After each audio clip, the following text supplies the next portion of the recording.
1912ஆம் ஆண்டு டைட்டானிக் தன் கப்பல் பயணத்தை ஆரம்பிக்குது. ஆனா அந்த பயணிகளுக்கு தெரியாது அந்த கப்பல் கடலுக்குள் அடியில மூழ்க போகுதுன்னு.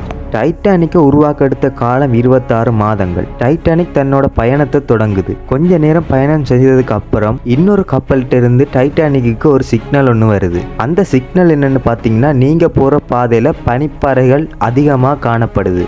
ஆனா டைட்டானிக் கப்பல்ல இருந்தவங்க அந்த விஷயத்தை பெருசா எடுத்துக்கல. ஏனென்றா அந்த கப்பல் பெரிய கப்பல், அது கடலுக்கு அடியில மூழ்காதுன்ற நம்பிக்கை. பெரிய பெரிய கப்பலோட முன்பகுதியில ஷிப்கார்ட்ஸ் என்று சொல்லப்படுற ஒரு நபரை நியமிச்சிருப்பாங்க. அவரோட வேலை என்னன்னு பார்த்தீங்கன்னா, கப்பல் போற பாதையில எதுவும் தடை இருக்கான்னு பார்த்து கேப்டனுக்கு இன்ஃபார்ம் பண்றது.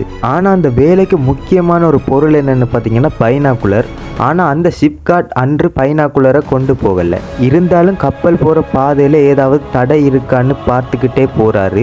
அந்த சமயத்துல ஒரு பனிப்பாறை ஒன்று அவருடைய கண்ணுக்கு தென்படுது. அதை அவர் கேப்டன் கிட்ட இன்ஃபார்ம் பண்றாரு. ஆனா அந்த கப்பல் பனிப்பாறைக்கு பக்கத்துல நெருங்கி வந்ததால அந்த கப்பலை திருப்ப முடியாம போயிருச்சு. அதனால பனிப்பாறையில இடிச்ச டைட்டானிக் சிறிது நேரம் சரியா பயணிக்குது. அது பயணிச்சதால கேப்டனும் சந்தோஷப்படுறாரு. ஆனா சிறிது நேரத்தின் பின் தான் தெரியுது கப்பல் கொஞ்சம் கொஞ்சமா மூழ்கிட்டு இருக்குன்னு. அந்த டைட்டானிக் கப்பல் மூழ்கினதால 1000க்கும் மேற்பட்ட மக்கள் இறந்தும் போறாங்க. அந்த மூழ்கி போன டைட்டானிக் கப்பலை இன்னும் ரிசர்ச் பண்ணிட்டு தான் இருக்காங்க. டைட்டானிக் கப்பலை பிடிச்சவங்க மறக்காம கமெண்ட்ல ரெட் கார்ட் அடிச்சு விட்டுருங்க. நான் போடுற வீடியோ உங்களுக்கு பிடிச்சிருந்தா மறக்காம சப்ஸ்கிரைப் பண்ணி பெல் ஐகானை பிரஸ் பண்ணிடுங்க.